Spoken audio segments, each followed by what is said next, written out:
ఈసారి summer season కాస్త ముందుగానే ప్రారంభమైందని చెప్పుకోవాలి. ఎందుకంటే ఫిబ్రవరి నెల నుంచే మనం చూసాము. ఉదయం పూట అదేవిధంగా సాయంత్రం పూట చల్లగా వాతావరణం ఉన్నప్పటికీ కూడా మరి మధ్యాహ్నం అయితే మాత్రం ఉష్ణోగ్రతలో కింత పెరగడాన్ని మనం చూసాము. మరి చాలా జిల్లాల్లో కూడా తెలంగాణలో ఉన్నటువంటి చాలా జిల్లాల్లో కూడా మరి 35 నుండి 38 డిగ్రీల ఉష్ణోగ్రతలు నమోదైనటువంటి పరిస్థితి ఉంది. సో ఇప్పుడైతే వాతావరణ కేంద్రం, భారత వాతావరణ కేంద్రం కావచ్చు, హైదరాబాద్ వాతావరణ కేంద్రం కావచ్చు, మార్చి 1 నుంచి మాత్రం ప్రజలు చాలా జాగ్రత్తగా ఉండాల్సినటువంటి అవసరం ఉందని హెచ్చరిస్తుంది. ఎందుకంటే మార్చి 1 నుంచి ఎండల తీవ్రత పెరిగేటటువంటి అవకాశాలు ఉన్నాయని చెప్పి వాతావరణ శాఖ అధికారులు అయితే హెచ్చరిస్తూ ఉన్నారు. ఈ నేపథ్యంలో ప్రజలు మాత్రం తగు జాగ్రత్తలు పాటించాల్సినటువంటి అవసరం ఉందంటూ ఒకవైపు వాతావరణ శాఖ అధికారులే కాకుండా వైద్య నిపుణులు కూడా సూచిస్తున్నారు. ముఖ్యంగా పిల్లలు అదేవిధంగా వృద్ధులపైన ఈ ఎండల ప్రభావం ఎక్కువగా పడేటటువంటి అవకాశం ఉంటుంది కాబట్టి, అదేవిధంగా ఏదైనా రోగస్తులు కావచ్చు, ఇప్పటికే అనేకమైనటువంటి దీర్ఘకాలిక వ్యాధులతో బాధపడుతున్న వారు కూడా ఈ యొక్క ఎండల తీవ్రత ధాటికి మరి తల్లాడిపోయేటటువంటి అవకాశం ఉంటుంది కాబట్టి వాళ్ళందరూ కూడా తగు జాగ్రత్తలు పాటించాల్సినటువంటి అవసరం ఉంటుందని చెప్తున్నారు. ముఖ్యంగా ప్రజలు కూడా మరి ఉదయం పూట సాయంత్రం పూట తప్పిస్తే మరి మధ్యాహ్నం సమయంలో మరి బయటికి రాకపోవడమే ఉత్తమం అని చెప్తున్నారు. సో శరీరం కూడా డీహైడ్రేషన్ కాకుండా మరి ఎప్పటికీ నీటిని కూడా ఎక్కువ శాతం తీసుకోవాల్సినటువంటి అవసరం ఉందని కూడా చెప్తున్నారు. సో మొత్తానికైతే ఈ యొక్క ఎండల తీవ్రత మరింత పెరిగేటటువంటి అవకాశం ఉందని చెప్తున్నటువంటి వేళ మరోవైపు వడగాల్పుల తీవ్రత కూడా ఎక్కువగా ఉంటుందని వాతావరణ శాఖ అధికారులు అయితే హెచ్చరిస్తున్నటువంటి వేళ మరి ప్రజలు మాత్రం తగు జాగ్రత్తలు పాటించాల్సినటువంటి అవసరం ఉంటుంది. సాధారణంగా చూసినట్లయితే కనుక మనకు మార్చి నెలలోనే, అంటే మార్చి 2వ వారం నుంచి ఎండల తీవ్రత ఎక్కువగా ఉంటుంది. కానీ ఈ సంవత్సరం మాత్రం ఫిబ్రవరి నెల నుంచే ఎండల తీవ్రత రోజు రోజుకు ఉష్ణోగ్రతలు పెరగడాన్ని మనం చూసాము. సో ఇప్పుడైతే ఈ యొక్క మార్చి నెల మొదటి వారం అంటే 1 తారీఖు నుంచే ఎండల తీవ్రతతో పాటు మరోవైపు వడగాల్పుల తీవ్రత కూడా ఎక్కువగా ఉంటుంది కాబట్టి ప్రజలందరూ కూడా ఈ సీజన్కు సంబంధించినటువంటి జ్యూస్లు అంటే పండ్ల రసాలు కావచ్చు, వాటర్ని ఎక్కువగా తీసుకోవడం కావచ్చు, అదేవిధంగా బయటికి వెళ్ళినప్పుడు ఏదైతే ఎండలో అత్యవసరంగా వెళ్లాల్సి వస్తే కళ్ళజోడుతో పాటు మరోవైపు క్యాప్ లాంటివి పెట్టుకోవడం, అలాంటి జాగ్రత్తలు పాటించాల్సినటువంటి అవసరం ఉంటుంది. సో వడదెబ్బకు గురైనటువంటి వ్యక్తికి సంబంధించి మరి సపర్యలు చేసి అతన్ని వెంటనే ఆసుపత్రికి కూడా తరలించాల్సినటువంటి అవసరం అయితే ఉంటుంది.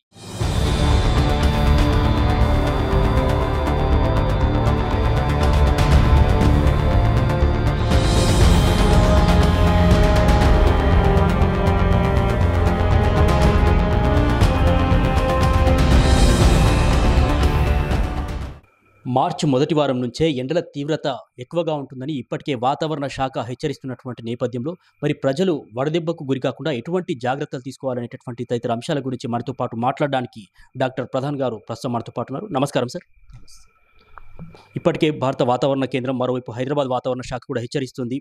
మొదటి వారంలోనే, అంటే ఎప్పుడు లేనంతగా మొదటి వారంలోనే ఎండల తీవ్రత ఎక్కువగా ఉంటుందని చెప్తుంది. ఈ నేపథ్యంలో అసలు ఎండ దెబ్బకు గురైతే లక్షణాలు ఎట్లా ఉంటాయి? సో, చాలామంది ఇప్పుడు పొలంలో పనిచేయడం, లేకపోతే బయట సమ్మర్ హీట్‌లో పనిచేయడం వల్ల మనకేమవుతుందంటే, ఆ హీట్ మన బాడీలో మన కోర్ హీట్ అంటాం. ఆ బాడీ టెంపరేచర్ మొత్తం పెరిగిపోతుంది.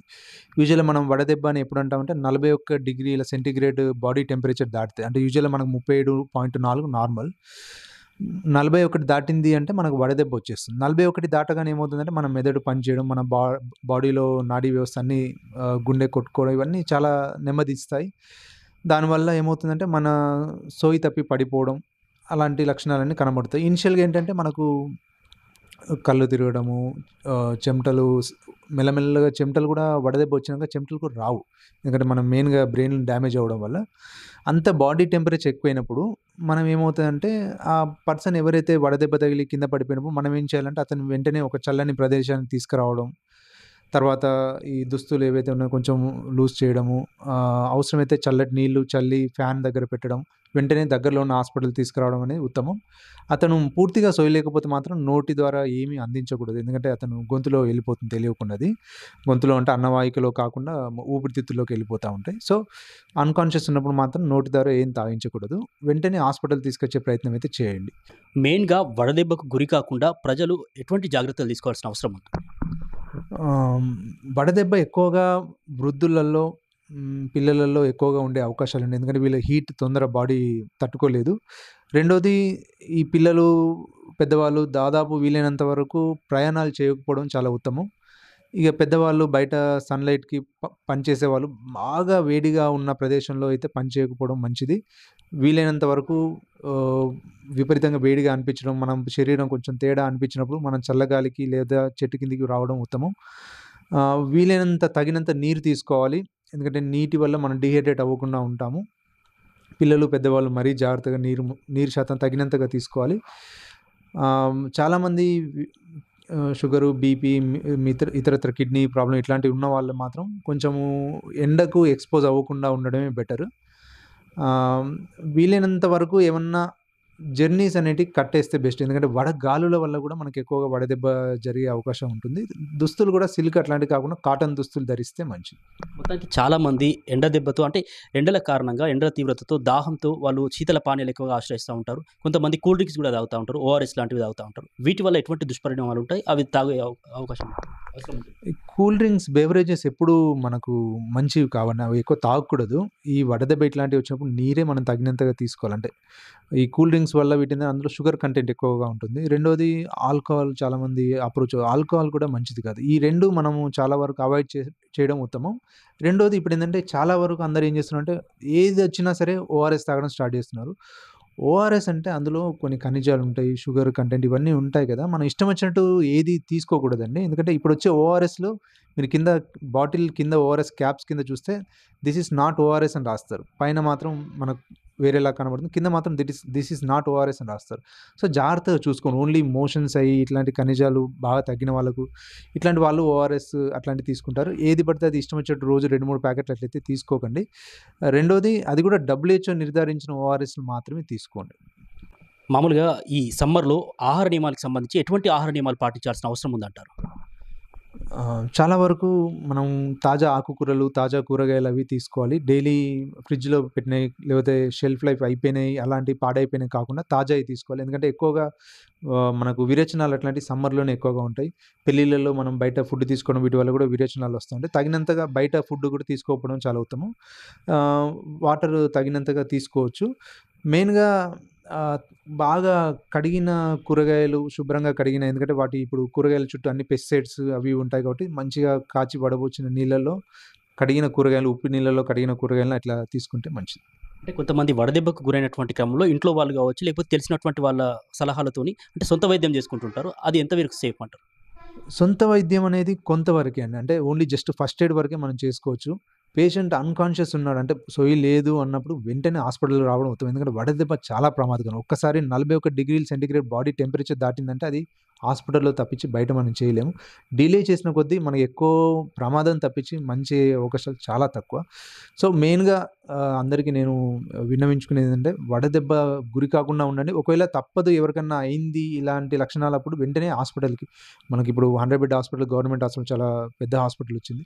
వెంటనే తీసుకొచ్చి అడ్మిట్ చేసేసేయండి. తర్వాత విషయం తర్వాత. ఎందుకంటే వాళ్ళు ఇమ్మీడియేట్‌గా మన బాడీ టెంపరేచర్ తగ్గడానికి కోల్డ్ సెలైన్ పెట్టుకోవడం, లేకపోతే మనం పైపేసి మొత్తం చల్లగా వాటర్ బాడీలో పంపించడం అట్లాంటి వాటి వల్ల చాలా వరకు తొందర రిలీఫ్ అయిపోతాం.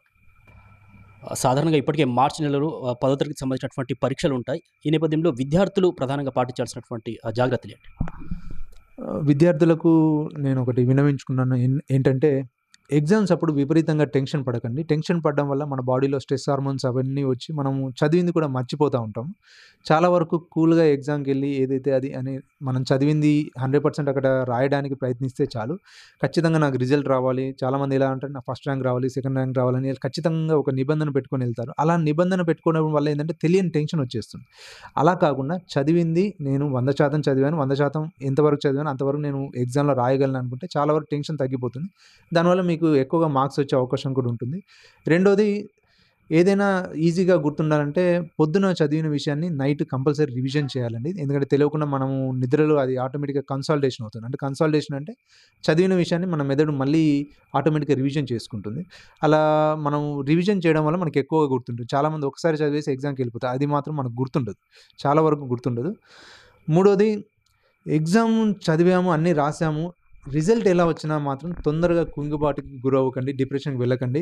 ఏదైనా ఉంటే తల్లిదండ్రులతో చర్చించండి. లేదా వైద్యుల సంప్రదింపులు తీసుకోండి. అంతేగాని ఈ ఎగ్జామ్స్ టైంలో నాకు బాధాకరమైన విషయం ఏంటంటే చిన్న పిల్లలు తెలియకుండా మార్క్స్ తక్కువ రావడం, అందరూ ఏమంటారో అని ఒకదానికి తెలియకుండా మొన్ననే 14 సంవత్సరాల పిల్లవాడు పాయిజన్ తీసుకొని వచ్చాడు. ఇలాంటియన్నీ కొంచెం మనం దగ్గరుండి చూసుకుంటే బెస్ట్. ఎందుకంటే పిల్లలు కూడా మానసికంగా వాళ్ళు ఎదుగుదల ఏందంటే అంత ఫాస్ట్‌గా ఉండదు. ఈజీగా ఉండదు. వాళ్ళేంటంటే తొందరపడి నిర్ణయాలు తీసుకోవడం వల్ల పెద్ద నష్టాలు జరిగే అవకాశం ఉంది. వేసవి సెలవుల్లో ప్రధానంగా విద్యార్థులు చెరువులో కావచ్చు, దగ్గర ఉన్నటువంటి బావుల్లో కావచ్చు, అంటే సరదా కోసమని ఈతలకు వెళ్లి ప్రాణాలు కోల్పోతా ఉంటారు.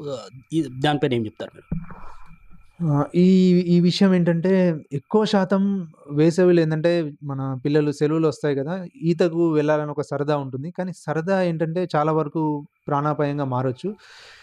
మనం చూసుకుంటే అన్ని ఎమర్జెన్సీస్‌లోకెల్లా ఈత కరెంట్ షాకు 2 ఒక రకమైన డేంజరస్. ఎందుకంటే అందులో ఈతకు వెళ్ళిన వాడు ఒక్కరు చనిపోరు. అతన్ని కాపాడడానికి దిగిన మిగతా ఇద్దరు, ముగ్గురు, నలుగురు పిల్లలు కూడా ఒకటేసారి చనిపోతారు. అందుకే ఈత అనేది మనం నిపుణుల పర్యవేక్షణలో మనం ఉండి నేర్చుకోవడం అది స్విమ్మింగ్ పూల్ ఇట్లాంటి వాటిల్లో బెస్ట్ గాని బావులలో లోతు తెలియని ప్రదేశాలలో అదైతే చాలా ప్రమాదకరం. ఇలాంటివి అయితే పిల్లల్ని దయచేసి ఎంకరేజ్ చేయకపోవడమే మంచిది. తల్లిదండ్రులు కూడా కొంచెం పర్యవేక్షణ ఉంచితే బెటర్ పిల్లల్ని. ఎందుకంటే ఎక్కువ శాతం సమ్మర్‌లో ఈతకు వెళ్ళిన పిల్లలు చాలా వరకు మృతి చెందడానికి అవకాశం ఉంటుంది. మెయిన్‌గా ఈతలో ఏందంటే ఒకవేళ ఒక పిల్లోడు సడెన్‌గా నీటిలో మునిగిపోతే ఏం చేయాలంటే వెంటనే సీన్ సేఫ్టీ అనేది ఒకటి గుర్తు తెచ్చుకోండి. సీన్ సేఫ్టీ అంటే ఫస్ట్ మనం సేఫ్‌గా ఉండాలి. డైరెక్ట్ ఆ పిల్లవాడిని కాపాడడానికి మనం నీళ్ళలో దూకితే ఏందంటే ఆ పిల్లవాడు మనం గట్టిగా పట్టేసుకుంటారు. మనం కూడా ఇద్దరం మునిగిపోయే అవకాశం ఉంటుంది. సో, సీన్ సేఫ్టీ ఏందంటే మనం సేఫ్‌గా చూసుకొని వెంటనే 108కో దగ్గరలో ఎవరైనా ఉంటే హెల్ప్ కోసం కాల్ చేసేసి ఒక దగ్గరలో తాడు లేకపోతే బలమైన రోప్ ఏమన్నా ఒక పెద్ద కర్ర అట్లాంటివి ఉంటే చేతికి అందించి పిల్లోడిని బయటికి రావడానికి ప్రయత్నం చేయాలి. అంతేగాని మనం డైరెక్ట్ దూకడం వల్ల మనకు పిల్లవాడికి ఇద్దరికీ నష్టం జరిగే అవకాశం ఉంది. ఇంకొకటేందంటే ఎక్కువ శాతం మనము ఈతకు వెళ్ళిన వాళ్ళు అక్కడే డ్రౌనింగ్ అంటే చనిపోయే అవకాశాలు ఉంటాయనుకుంటాం. కానీ ఎక్కువ శాతం ఇంట్లో మనము నీటి తొట్టెలలో లేకపోతే బకెట్‌లో నీళ్లు సగం ముంచేసి ఉంచుతాం గదా! చిన్న పిల్లలు 1 సంవత్సరం, 2 సంవత్సరాల పిల్లలు ఏం చేస్తారంటే తెలియకుండా ఎళ్లి ఆ కుంటలో పడడమో, ఆ నీళ్ళలో పడడమో జరిగి చనిపోతా ఉంటారు. అదొక్కటి కొంచెం తల్లిదండ్రులు చూసుకుంటా ఉండాలి. ఎప్పటికప్పుడు మనం నీటి ఆహ్, బకెట్ కంటెంట్ ఊకే ఎంప్టీ చేయడము, ఆ నీటి తొట్టెలో నీళ్ళు లేకుండా లేదా కవర్ చేయడం ఇట్లాంటివైతే చూసుకుంటా ఉండాలి. సో, మొత్తానికి ఇది డాక్టర్ ప్రధాన్ గారు చెప్తున్నటువంటి సలహాలు. ఏదైతే ఈ ఎండల తీవ్రత ఇంకా ఎక్కువ పెరిగేటటువంటి అవకాశాలు ఉన్నటువంటి నేపథ్యంలో ప్రజలు వీలైతే అంటే ఉదయం, సాయంత్రం వేళ తప్ప మరి మధ్యాహ్నం సమయంలో బయటికి రాకపోవడమే ఉత్తమం. ప్రధానంగా పిల్లలపై అదేవిధంగా వయసు పైబడిన వారిపై ఎండల ప్రభావం ఎక్కువగా ఉంటుంది కాబట్టి వాళ్ళు మరింతగా జాగ్రత్తగా పడాల్సినటువంటి అవసరం ఉంది. కిడ్నీ రోగస్తులు కావచ్చు, లేకపోతే హృదయ సంబంధించినటువంటి వ్యాధిగ్రస్తులు కావచ్చు, వాళ్ళు కూడా దీనికి సంబంధించినటువంటి ప్రికాషన్స్ తీసుకొని వెళ్ళాలి ఖచ్చితంగా. అదేవిధంగా తగినంత నీరు తీసుకోవాలి. ఏది పడితే అది ఏదైతే ఓఆర్ఎస్ పేరుతో అనేకమైనటువంటి మార్కెట్‌లో దొరుకుతున్నటువంటి వేళ మరి డబ్ల్యూహెచ్ఓ నిర్ధారించినటువంటి వాటిని మాత్రమే తీసుకోవాలని కూడా చెప్తున్నారు. ముఖ్యంగా ఈ వేసవి సెలవులకు సంబంధించి కూడా పిల్లలు మరి సరదా కోసం అని చెప్పి ప్రాణాలు పోగొట్టుకుంటుంటారు కాబట్టి తల్లిదండ్రులు కూడా వారిపై ఒక శ్రద్ధ పెట్టాల్సినటువంటి అవసరం ఉంది అని చెప్పి చెప్తా ఉన్నారు. వీడియో జర్నలిస్ట్ సత్యనారాయణతో సమీర్, ఆర్బీ న్యూస్.